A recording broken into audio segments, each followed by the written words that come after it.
Quando falamos sobre o transtorno do espectro do autismo, a maioria das vezes já relacionamos esse diagnóstico ao ABA e o TEACH, como se fosse possível ter um protocolo universal que pudesse atender toda a diversidade e singularidade dentro desse espectro. Diante disso, precisamos fazer algumas perguntas importantíssimas. Por que buscamos atender todas as crianças com um protocolo extremamente engessado se estamos falando de um espectro tão diverso?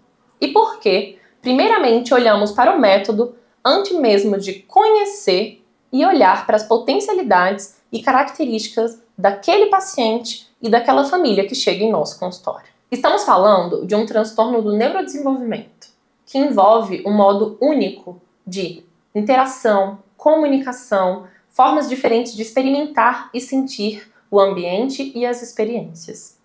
E essas características não aparecem da mesma forma em todas as pessoas. Cada um tem um quadro muito singular. Exatamente por isso, falamos de espectro.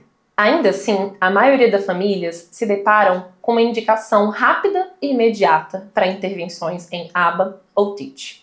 E o problema aqui não é a metodologia, e sim supor que uma única metodologia é capaz de atender todas as demandas e necessidades da criança, antes mesmo de olhar para o que é singular dela e para as características e dificuldades, potencialidades e necessidades do processo terapêutico dessas crianças.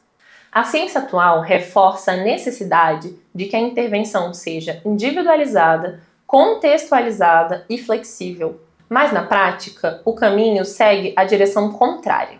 Métodos padronizados que esperam que o paciente se adapte ao invés de se adaptar o que é singular para cada um deles. Estudos recentemente publicados em importantes revistas internacionais, que estão na descrição desse vídeo, trazem preocupações com intervenções rígidas focadas somente no treino comportamental.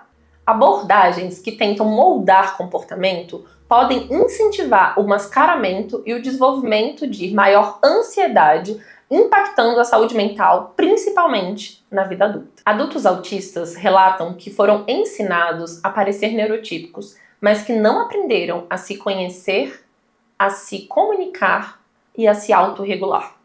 Esse tipo de crítica vem crescendo bastante, não só na área científica e acadêmica, mas também nos movimentos de neurodivergentes. Treinar uma criança não é o mesmo que desenvolver habilidades. Treinar produz imitação.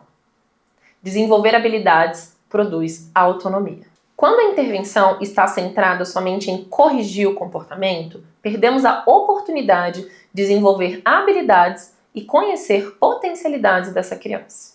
Crianças com autismo não precisam ser corrigidas, elas precisam de apoio, precisam ser compreendidas no processo de desenvolvimento de autoconhecimento e autocontrole. Na Acolitar, acreditamos que o TEA faz parte da identidade de quem está conosco. Então não trabalhamos para neutralizar, treinar ou padronizar comportamentos. Trabalhamos para reduzir sofrimento, ampliar comunicação, aumentar a autonomia e garantir a qualidade de vida, desenvolvendo autoconhecimento e estratégias de autorregulação.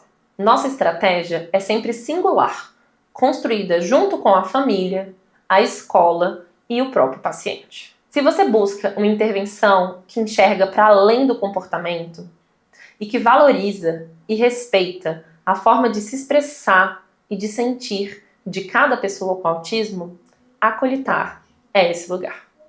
Aqui o cuidado não segue receita.